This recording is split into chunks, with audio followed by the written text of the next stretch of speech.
Pangeran William terdiam sejenak ketika dokumen itu sampai di tangannya. Bukan kemarahan, bukan pula penyangkalan, hanya keheningan. Sebuah berkas pengajuan hak asuh yang di atas kertas tampak biasa saja. Namun, menurut orang-orang dalam, dokumen itu seketika mengubah perspektif terhadap serangkaian keputusan aneh, pertemuan mendadak, serta pernyataan-pernyataan yang dirangkai dengan hati-hati selama beberapa bulan terakhir. Mengapa satu lembar kertas hukum bisa membuat masa depan keluarga terasa tak pasti dalam semalam? Waktu kemunculannya saja sudah memunculkan lebih banyak pertanyaan daripada jawaban, dan dampaknya jauh melampaui urusan pengasuhan pribadi. Mari kita duduk dan ungkap apa yang sebenarnya bisa diubah oleh kertas tak terduga ini. Klausul yang tak bisa diabaikan. Pangeran William.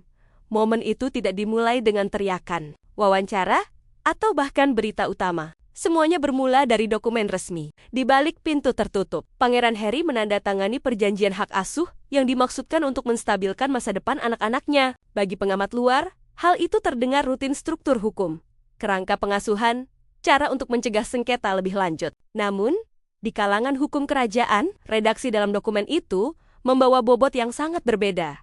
Perjanjian tersebut tidak hanya mengatur tempat tinggal Archie dan Lilibet atau pembagian waktu. Tersembunyi di dalam frasanya ada ketentuan yang mengakui wewenang pengawasan perlindungan. Jika muncul kekhawatiran resmi terkait kesejahteraan, pengakuan tunggal itu sangat penting karena begitu tertulis, dokumen itu tidak lagi hanya milik Harry dan Meghan. Ia membuka jalur sempit, teknis, tapi nyata bagi pengawasan institusional. Beberapa hari kemudian, suasana di Windsor sudah tegang saat briefing krisis dimulai. Laporan masuk tentang perubahan mendadak dalam rutinitas anak-anak, dan para pejabat senior berkumpul untuk menilai apakah situasi ini sekadar tidak biasa atau memiliki makna hukum. Di antara map-map yang diletakkan di meja, ada dokumen hak asuh yang ditandatangani Harry. Kini, dokumen itu ditinjau ulang bukan sebagai kesepakatan keluarga, melainkan sebagai instrumen konstitusional. Pangeran William menerima halaman terakhir. Ia tidak memotong briefing, tidak berdebat. Ia membacanya 2 kali. Yang dilihatnya bukan upaya saudaranya untuk berdamai, melainkan pemicu hukum. Klausul itu berarti, jika kekhawatiran stabilitas didokumentasikan, mahkota bisa bertindak bukan sebagai penengah, melainkan sebagai pelindung. Monarki tidak memerlukan izin, hanya pembenaran yang sah. Selama beberapa saat yang panjang, ia tidak mengucapkan sepatah kata pun. Mereka yang hadir mengira akan ada frustrasi atau ketidakpercayaan.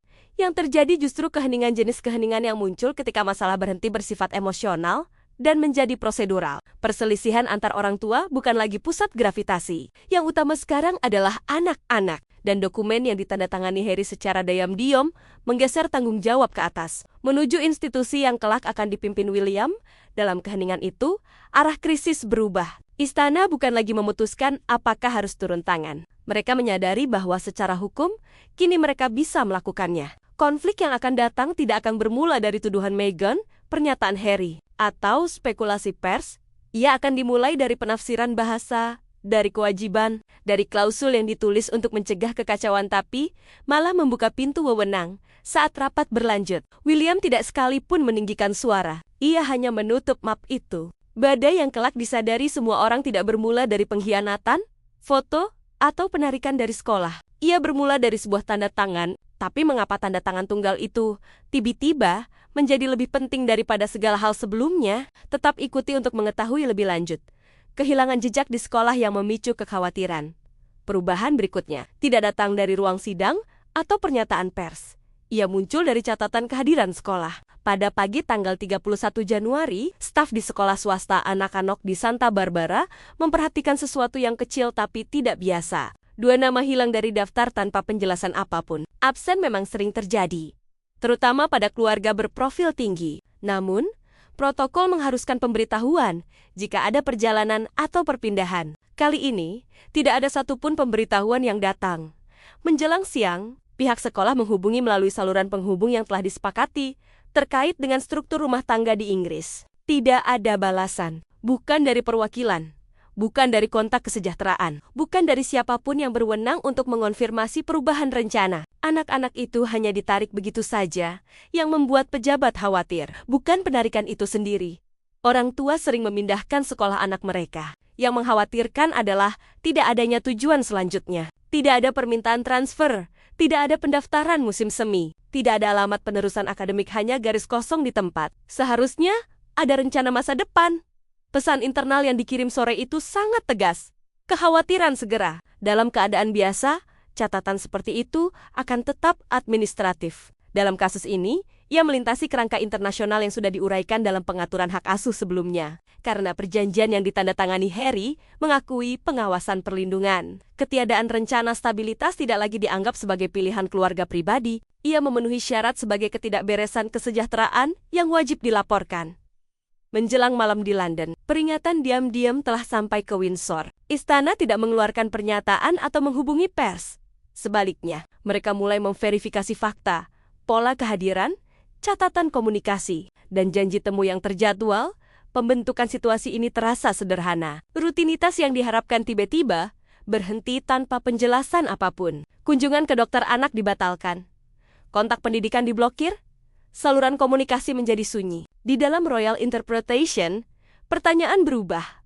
Bukan lagi mengapa mereka pindah sekolah, melainkan mengapa setiap langkah pengamanan dilewati begitu saja. Perbedaan itu sangat penting. Pemindahan sekolah masih bisa dinegosiasikan, namun menghilang dari sistem yang ada langsung memicu protokol. Dalam hitungan jam, kasus ini tidak lagi diklasifikasikan sebagai perselisihan antar orang tua, melainkan sebagai kejadian pengamanan anak tepat, seperti yang disebutkan dalam klausul hak asuh yang pernah dibaca William. Bahasa perjanjian itu kini bertemu dengan kenyataan. Institusi memperoleh dasar hukum untuk mengajukan pertanyaan yang sebelumnya tidak bisa diajukan di seberang Atlantik. Hal ini belum terlihat sama sekali. Di California, ketidakhadiran tersebut masih bersifat pribadi. Tetapi bisik-bisik menyebar lebih cepat daripada dokumen resmi. Musik orang tua mulai menyadari kepergian mendadak. Percakapan staf bocor keluar dari lingkaran fakultas. Ketika wartawan Inggris mulai mendengar potongan cerita tentang penarikan tanpa pemberitahuan, musik spekulasi langsung mengisi kekosongan jauh sebelum ada konfirmasi. Diskusi daring pun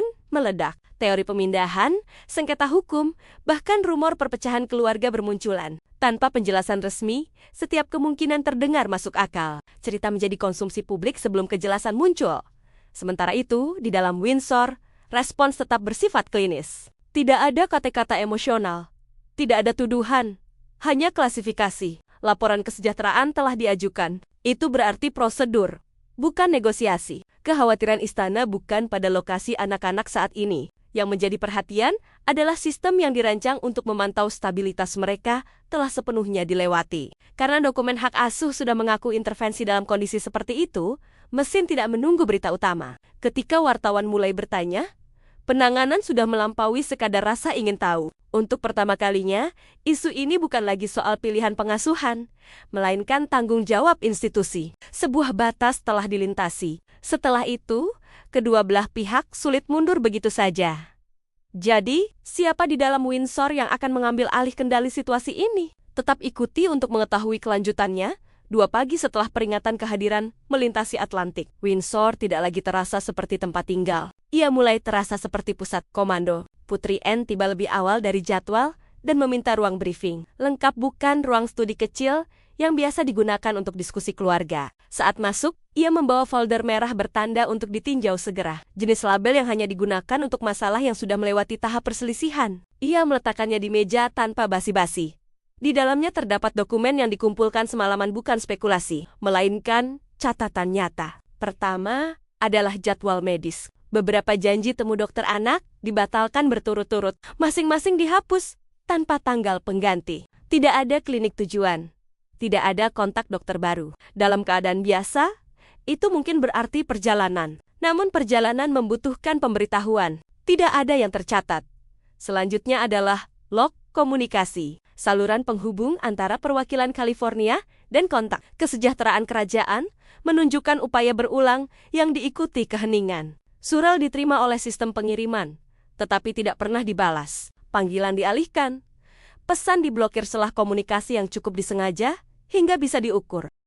Kemudian datang dokumen keuangan bagian yang mengubah suasana ruangan. Dana amanah yang ditujukan untuk pendidikan anak-anak di Inggris telah terganggu. Strukturnya diubah sehingga pengawasan institusi dihilangkan. Dana yang seharusnya tetap terlindungi dalam kerangka pendidikan kini tidak lagi terikat. Implikasinya bukan penyalahgunaan, melainkan pelepasan. Mekanisme stabilitas telah dilepaskan. Anne tidak mendramatisasi apapun. Ia hanya membalik halaman demi halaman, membiarkan pola terbentuk dengan sendirinya. Satu rutinitas hilang di sini. Satu pengamanan dihapus di sana, hingga ketidakhadiran itu sendiri menjadi bukti. Pangeran William mendengarkan tanpa menyela. Saat itu ia sudah tahu tentang peringatan kesejahteraan dari sekolah. Ia juga sudah tahu bahwa Harry pernah menandatangani perjanjian hak asuh yang mengakui otoritas pelindung jika ada kekhawatiran stabilitas yang terdokumentasi. Namun kedua elemen itu masih bersifat teoretis bahasa hukum yang menunggu konteks. Folder itu memberi konteks tersebut. Kehilangan kehadiran, pengawasan medis yang dihentikan, hambatan komunikasi, perubahan struktur keuangan. Secara terpisah, masing-masing bisa dijelaskan. Bersama-sama, mereka membentuk apa yang disebut perjanjian sebagai kondisi pelanggaran hak asuh. Untuk pertama kalinya, klausul itu tidak lagi abstrak.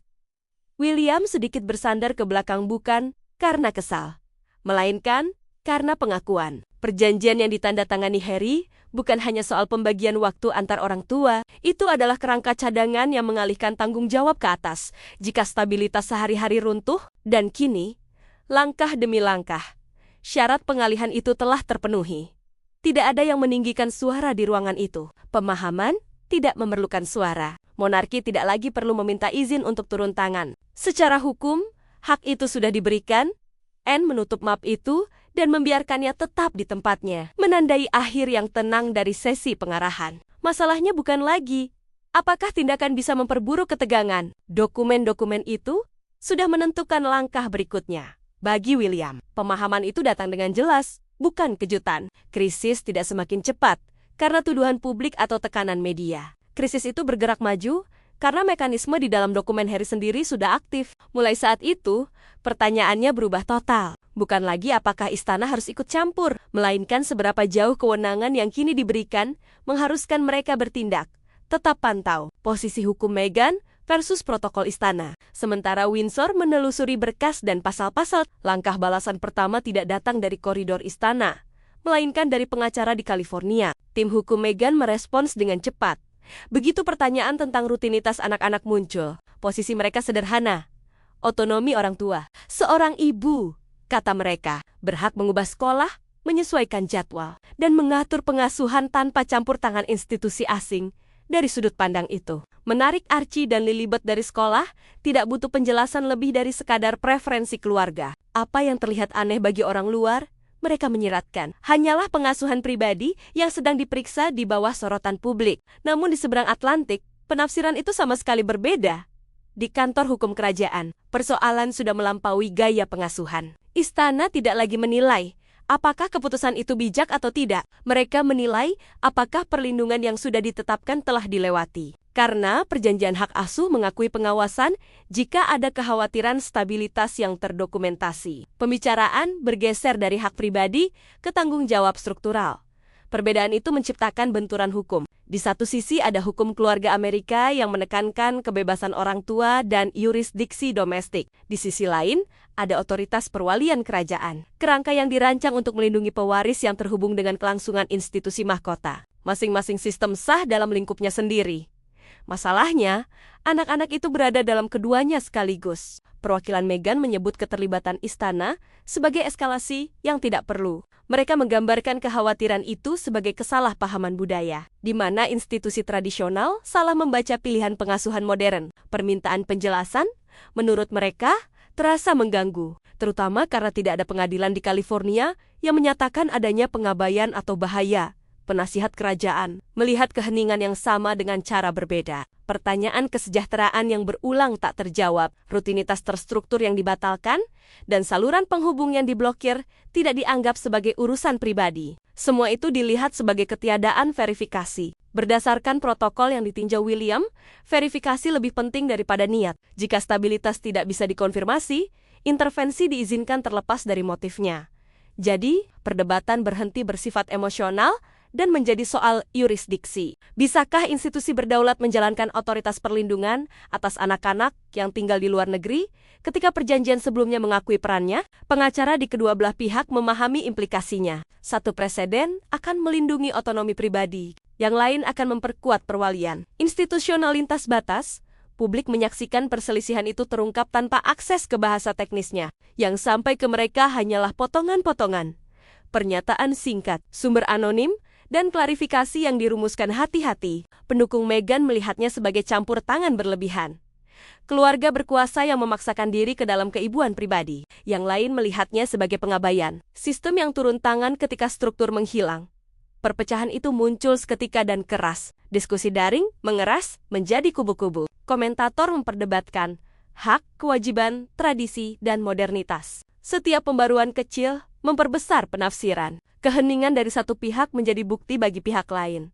Sementara itu, tidak ada posisi hukum yang melunak. Pengacara California menekankan bahwa otoritas pengasuhan dimulai dan berakhir pada orang tua, kecuali pengadilan domestik memutuskan sebaliknya. Dewan Kerajaan menegaskan bahwa perjanjian itu sendiri mengizinkan tindakan pelindung begitu pemicu perlindungan muncul. Kedua argumen tidak bergantung pada simpati publik. Keduanya bergantung pada definisi yang ditulis jauh sebelum perselisihan ini ada.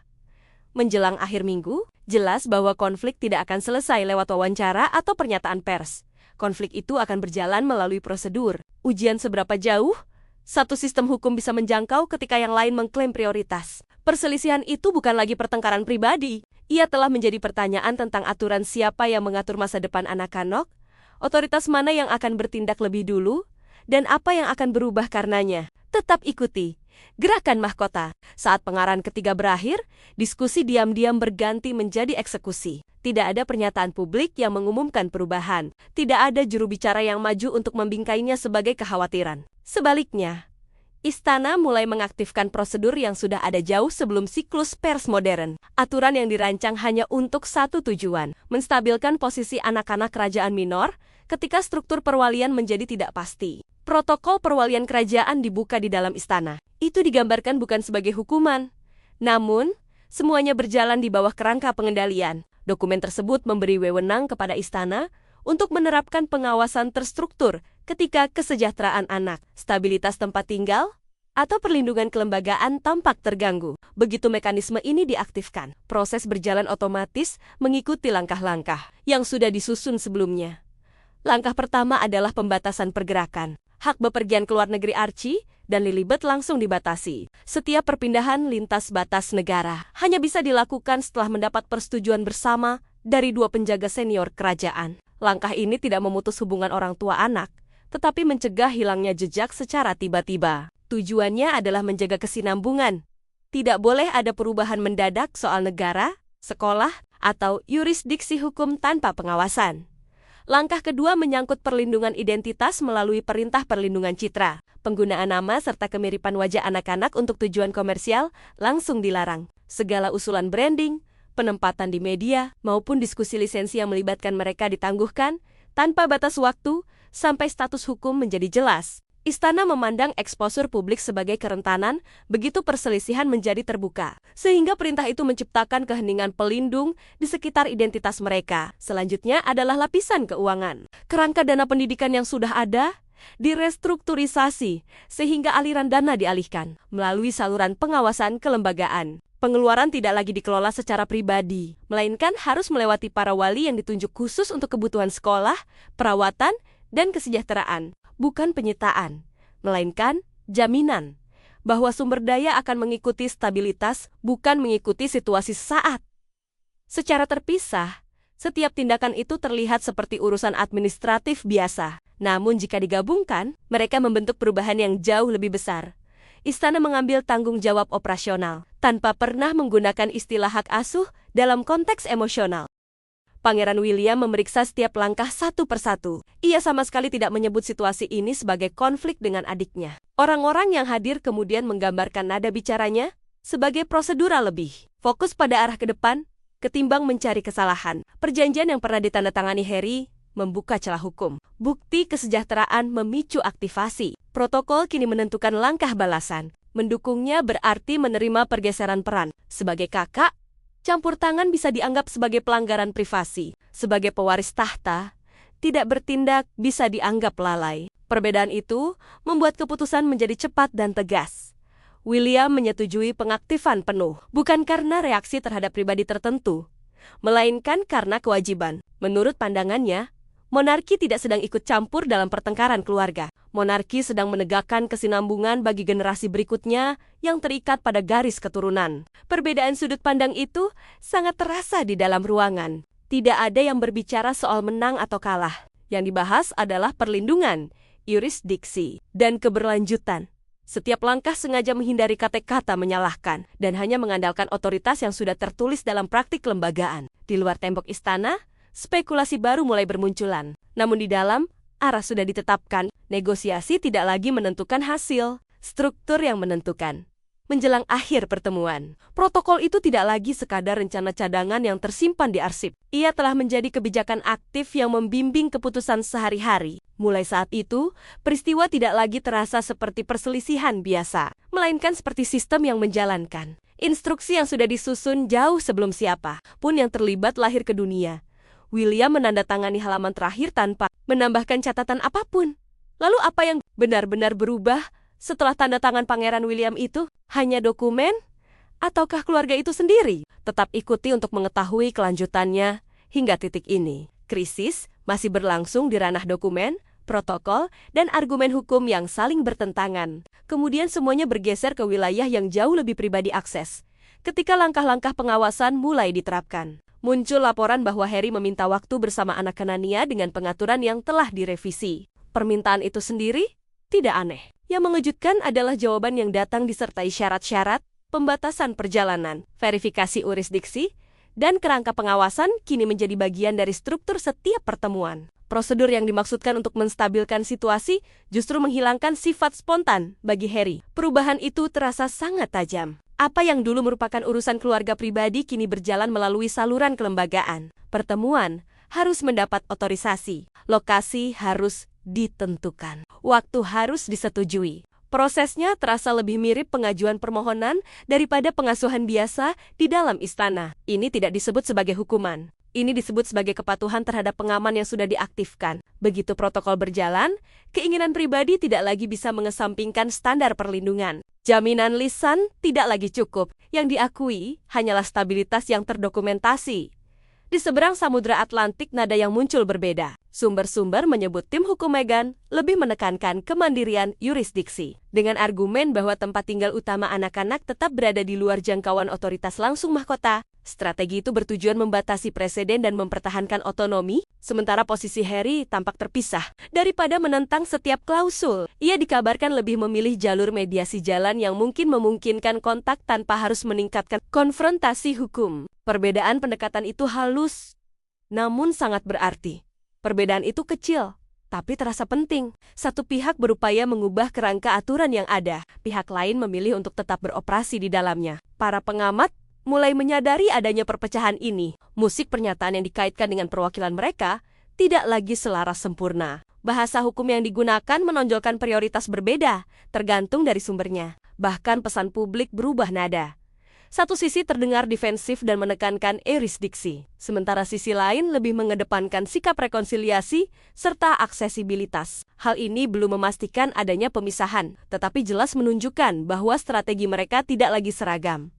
Publik dengan cepat menangkap celah tersebut. Pembicaraan beralih dari sekadar mekanisme hak asuh menuju dinamika pribadi. Para komentator mulai berspekulasi, apakah pasangan itu masih bekerja sebagai tim yang terkoordinasi atau sudah menjadi dua individu yang bereaksi berbeda terhadap tekanan. Setiap perkembangan entah pengajuan dokumen hukum di sini, permintaan mediasi di sana semakin memperkuat kesan adanya jarak. Di dalam istana, penafsiran tetap bersifat prosedural. Pejabat menghindari kesimpulan pribadi, hanya menyatakan bahwa saluran komunikasi berbeda tergantung siapa yang memulainya. Namun di luar, nuansa itu lenyap. Narasi mengeras menjadi bentuk yang sudah biasa. Bukan sekadar konflik hukum, melainkan ketegangan hubungan yang terbongkar karena krisis.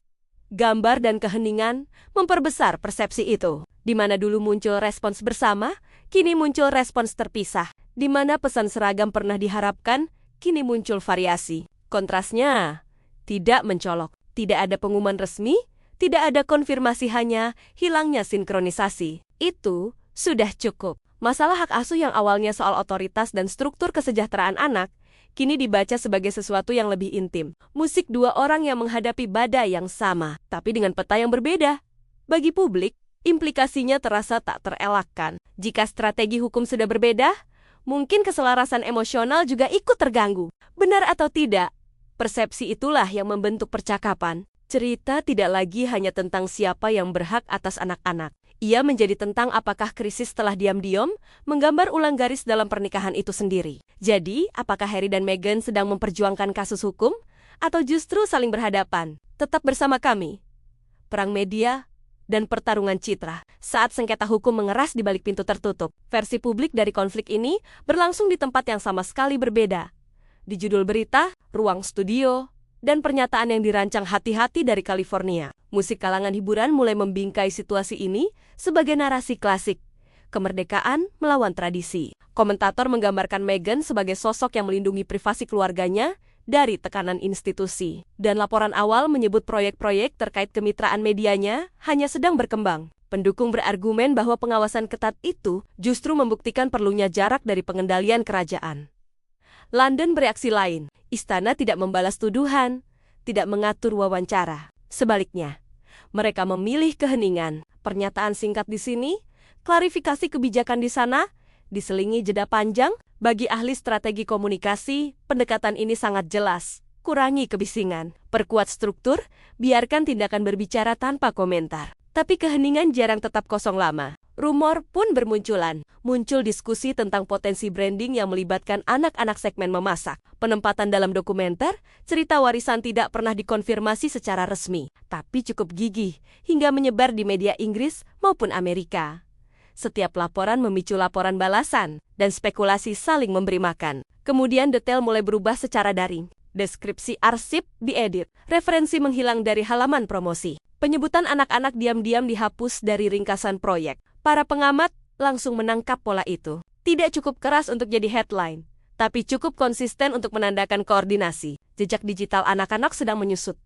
Istana menanggapi dengan kebijakan, bukan tuduhan. Klarifikasi privasi menekankan perlindungan ketimbang publisitas. Menegaskan bahwa anak di bawah institusi tidak boleh diposisikan secara komersial selama status hukum belum jelas. Tidak ada nama yang disebut, tapi implikasinya cukup gamblang hingga wartawan bisa menarik kesimpulan. Reaksi publik terbelah lagi. Sebagian melihat langkah itu sebagai perlindungan yang perlu, upaya mencegah anggota keluarga muda jadi alat tawar dalam sengketa orang dewasa. Yang lain melihatnya sebagai tekanan institusi yang memaksa narasi mundur. Acara talk show memperdebatkan etika. Komentator membandingkan ekspektasi budaya, dan media sosial mengubah setiap detail jadi bukti yang mendukung satu tafsir atau tafsir lain. Di tengah hiruk-pikuk itu, satu perubahan tak terbantahkan. Anak-anak tidak lagi jadi figur latar dalam perselisihan keluarga. Mereka telah menjadi pusat cerita itu sendiri. Setiap keputusan perubahan sekolah, pengajuan hukum, kredit yang diedit kini membawa makna simbolis karena berkaitan dengan mereka. Apa yang dulu mungkin hanya pilihan pengasuhan pribadi, kini membentuk diskusi global tentang tugas, identitas, dan kendali. Istana mempertahankan sikap terkendali. Hollywood terus berspekulasi. Pers mengisi ruang di antara keduanya. Dan di suatu tempat dalam celah yang semakin lebar itu, konflik berhenti, tampak seperti orang dewasa yang berdebat lintas benua. Ia mulai terlihat seperti pertarungan atas bagaimana dua anak kecil. Hidup anak-anak akan didefinisikan, baik dilindungi secara pribadi maupun ditafsirkan secara publik. Itulah realitas baru yang diterima Pangeran William.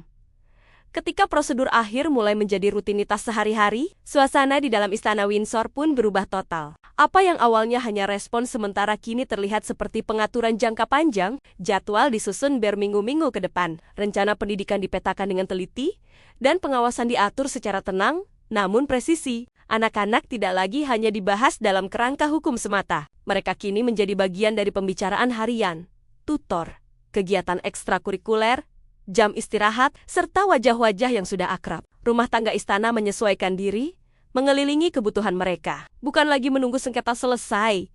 Catherine hadir dengan kehadiran yang stabil sepanjang transisi ini. Berbagai laporan menggambarkan perannya bukan sekadar seremonial, melainkan sangat praktis. Ia membantu mengoordinasikan kelanjutan pendidikan, mengatur dukungan terapi, serta mendorong interaksi hangat dengan George dan Charlotte. Akibatnya, lingkungan di istana terasa jauh lebih akrab dan kurang bersifat institusional. Pendekatan yang diambil mengikuti prinsip sederhana. Stabilitas sedahulukan, penjelasan disusul kemudian. Bagi pihak istana, rutinitas itu sendiri merupakan bentuk perlindungan terbaik. Staf diinstruksikan untuk menjaga perhatian tetap rendah dan konsistensi tetap tinggi. Tidak ada kemunculan mendadak, tidak ada pengumuman dramatis, hanya integrasi bertahap ke dalam struktur yang sudah ada, yang memang dirancang untuk anggota keluarga muda. Tujuannya jelas, mengurangi ketidakpastian, hingga ketidakpastian hukum tidak lagi mendominasi kehidupan mereka di balik layar. Dokumen-dokumen administratif mencerminkan filosofi yang sama. Pengawas kini mengelola dana pendidikan. Petugas kesejahteraan memantau saluran komunikasi. Prosedur kunjungan mengikuti pedoman yang telah ditetapkan, bukan lagi bergantung pada negosiasi. Jika dulu diskusi bergantung pada kesepakatan antar orang dewasa, kini semuanya mengacu pada standar yang telah ditentukan sebelumnya. Pengawasan telah menggantikan percakapan. Pangeran William memahami implikasi semua ini lebih dalam daripada siapapun di gedung itu. Pertemuan-pertemuan awal masih membahas apakah intervensi diperlukan atau tidak. Kini intervensi telah menjadi praktik biasa. Setiap keputusan rutin persetujuan transportasi, konfirmasi jadwal, hingga kontak yang diawasi semuanya memperkuat satu kesimpulan yang sama. Sistem tidak lagi menunggu penyelesaian. Sistem telah menciptakan penyelesaiannya sendiri. William tidak merayakan hasil ini. Mereka yang hadir mencatat tidak ada rasa kemenangan dalam sikapnya. Perubahan tersebut membawa beban tanggung jawab yang lebih besar daripada sekadar kelegaan. Sebagai pewaris, ia harus menerima konsekuensi, bahkan ketika konsekuensi itu muncul dari luar kendalinya. Kerangka perlindungan untuk anak-anak juga sekaligus membentuk ulang hubungan keluarga, dan tidak ada klausul yang bisa membalikan realitas itu. Setelah diaktifkan, pemahaman yang lebih mendalam terletak pada akar masalahnya. Perjanjian hak asuh yang ditandatangani Harry sebenarnya dimaksudkan untuk memberikan kejelasan antara kedua orang tua. Namun, dengan mengakui adanya pengawasan pelindung jika stabilitas terganggu, perjanjian itu justru membuka jalur konstitusional yang wajib diikuti istana, begitu syarat-syaratnya terpenuhi. Penarikan dari sekolah memicu tinjauan, bukti mendukung penerapan protokol. Protokol menghasilkan pengawasan, langkah demi langkah, hasil akhir mengikuti logika dokumen, bukan niat pribadi siapapun.